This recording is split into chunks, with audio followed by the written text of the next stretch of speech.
We go now across the Atlantic to France, where a group of young women, they are using the game of soccer to try and change laws and minds. Ibtissem Guenfoud has their story.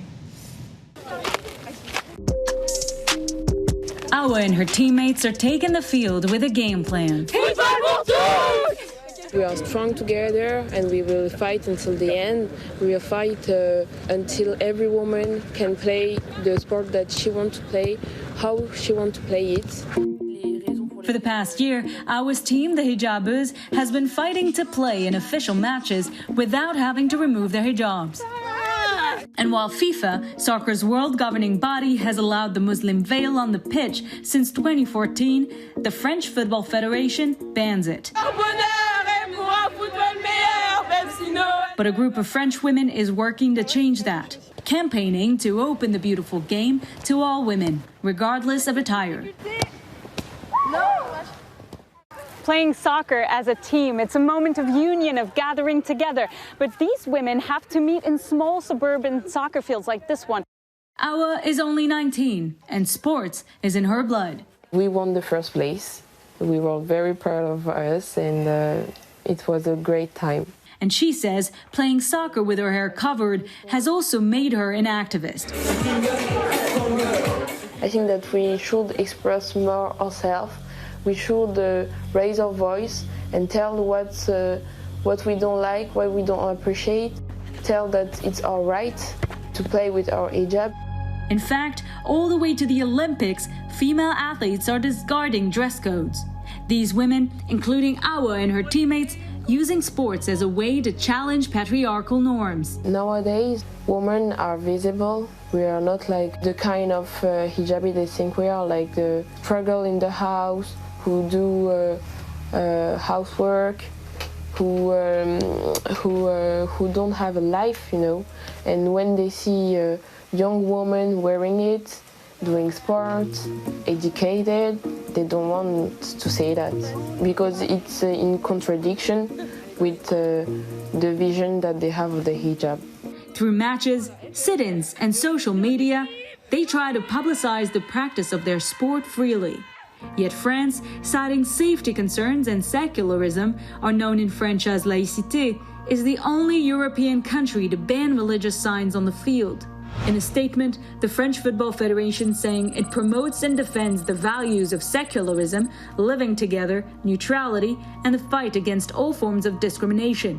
They are banning the hijab because of security and hygiene, which is the make nonsense. And it ended up me having to choose between, my passion and my faith. So it was a rough kind of part of my journey.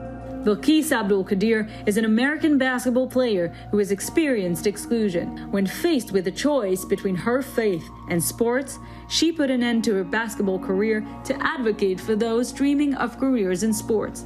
In 2017, her efforts paid off when FIBA, the Federation of International Basketball, amended its rules to allow head coverings, citing that there were no safety concerns to players' health. Now Muslim women, not only Muslim women, but Jewish men who wear yarmulkes and Sikh men who wear turbans can all participate. And so this rule change was big for just the greater good. I lost my shot. However, I see the fruits of it now. Despite progress around the world, the veil is still at the heart of a national conversation in France, mainly because of what proponents call Republican values. Laïcité, c'est le principe qui fait que l'État, depuis 1905, est reconnu comme neutre, c'est-à-dire que l'État ne reconnaît aucune religion. French Senator Agnès Canayer argues that allowing religious signs and garbs on the field could lead to radicalization.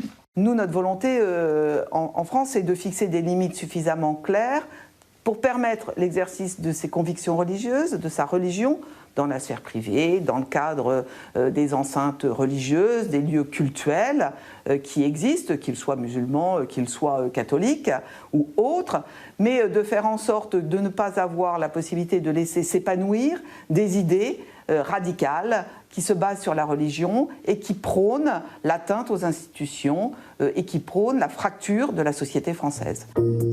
The This month, the French parliament passing a new law on separatism, which critics say further stigmatizes Muslims.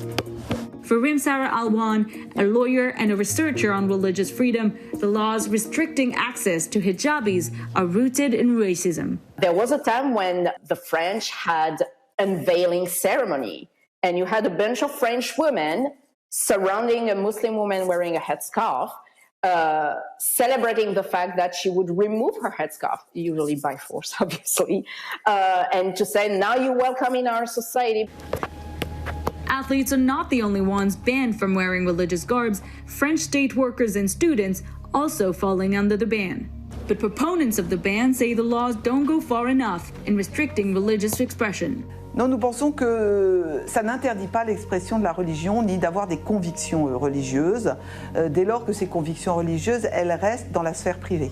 For Awa, it's a battle she fights every day. In the subway, I'm not feeling comfortable because I saw people fixing me. They're like, what is she doing here? Awa and her team have yet to hear back from the French Football Federation. Until then, they'll keep fighting for equality on and off the field.